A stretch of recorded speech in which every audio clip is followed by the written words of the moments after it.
सुप्रभात। मैं जगेंद्र राणा।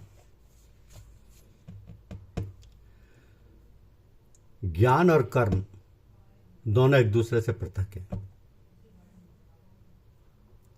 यह हमारी आज की आध्यात्मिक चर्चा का विषय। ज्ञान और कर्म दोनों एक दूसरे से पृथक हैं। देखिए, सांख्य यानी ज्ञान और कर्मयोग को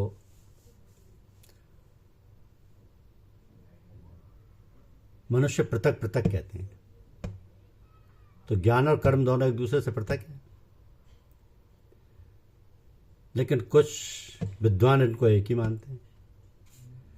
इन दोनों में से एक में भी अच्छी प्रकार स्थिर मनुष्य दोनों के फल को लाभ कर लेता है, क्योंकि जो मुक्ति धाम ज्ञानी लोग प्राप्त करते हैं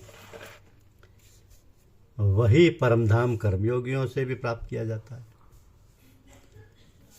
तो इनके अंतिम परिणाम में कोई भी भेद नहीं है। इसलिए सांख्य और योग को, ज्ञान और निष्काम कर्म को जो एक रूप देखता है वही वास्तव में सत्य को देखता है। इन दोनों को एक समझने वाला ही सच्चा ज्ञानी है। कर्मयोग के बिना कर्मों के त्याग को अथवा ज्ञान को प्राप्त करना कष्ट साध्य है, परंतु निष्काम कर्म में लगा हुआ मुनि ब्रह्म को शीघ्र प्राप्त कर लेता है। जो भगवत भक्त कर्मयोग में परायण है, जिनका आत्मा शुद्ध है, जो अपने आप को वश में किए हुए हैं, जो जितेंद्रिय हैं और जो सब प्राणियों को अपना आत्मा मानने वाले हैं, अपने समान समझने वाले हैं, वो कर्मों को करते हुए लिप्त नहीं होते। वो कर्मों के बंधनों से सदा अलिप्त ही बने रहते।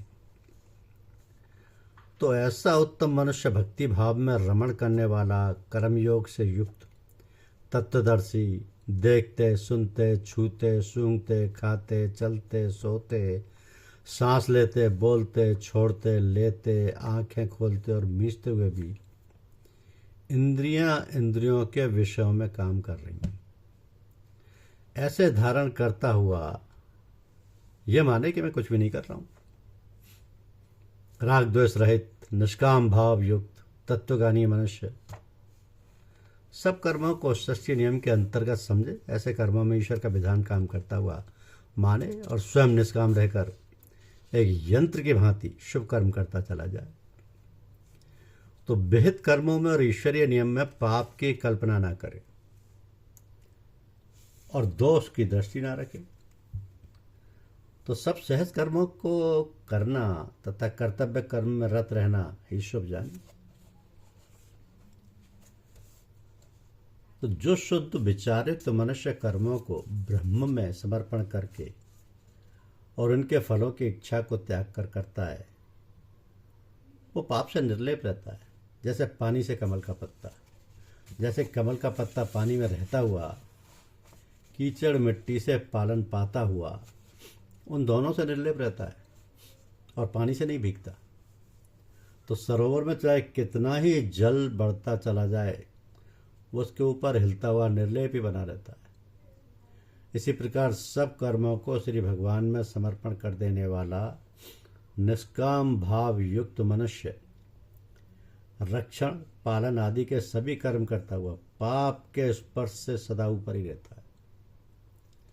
उसकी यह धारणा हुआ करती है कि स्वयं तथा पर का रक्षण करना, कर्तव्य को निभाना और समाज का हित साधना सृष्टि के स्वाभाविक कर्म में है। इनके संस्कार भगवत भक्त की आत्मा को बांधने के साधन नहीं बन सकते। तो योगी जन कर्मों के फल की कामना को छोड़कर आत्मा की शुद्धि के लिए केवल काया से, मन से, बुद्धि से और इंद्रियों से भी कर्म किया करते हैं।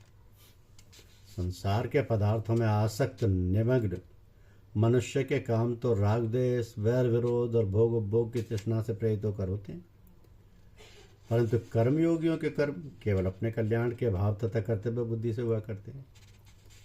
तो उनकी शारीरिक क्रिया केवल स्वभाव सिद्ध होती है, उसमें वे मन बुद्धि को अधिक नहीं लगाते। जो योगी लोग विचार, विवेक, आत्मचिंतन और जनता के कल्याण कामना किया करते हैं, उनके कर्म मानस तथा बुद्धिजन्य होते हैं। तो जो योगी समबुद्धि होते हैं, कर्म योग में तत्पर रहते हैं और ब्राह्मी स्थिति में स्थिर हो जाते हैं, उनके इंद्रियों के कर्म ऐसे ही स्वाभाविक होते हैं जैसे सोए मनुष्य के शरीर के भीतर रात दिन निरंतर अनगिनत कर्म होते रहते हैं। तो समता योगवान कर्मों के फलों को त्याग कर निष्काम भावना से कर्म करता हुआ सदा रहने वाली परम शांति को पाता है। कर्मयोग रहित अस्थिर चित्त मनुष्य कामना के कारण कर्मफल में आसक्त होने पर बहुत बंधन में पड़ जाता है। सर्व कर्म ईश्वर अर्पण न करने वाला कर्म फल की कामना व राग द्वेष से कर्म करके दोषों के दुष्ट संस्कारों से कर्म बंधन में फंस जाता है। अब आत्म संयमी देहधारी मन से सब कर्मों को परमेश्वर की शरण में समर्पण करके कामना से न कुछ करता हुआ न ही किसी से कराता हुआ नवद्वार वाले नगर में यानी शरीर में सुख से रहता है। मुखादि के छिद्र ही देह रूप नगर के नवद्वार हैं। तो निष्काम कर्म करता जनकामना और अहंकार से रहित होकर इस पुर में बड़े सुख से निवास करता है। परमात्मा तो सर्वसमर्थ है, उसका ये विश्व किसी अलौकिक नियम या मर्यादा में बंधा हुआ है, नियम या मर्यादा में बंधा हुआ है। उसी नियत नियम को स्वभाव, नियत, सृष्टि कर्म और ईश्वरीय नियम आदि नामों से पुकारा करता हूँ।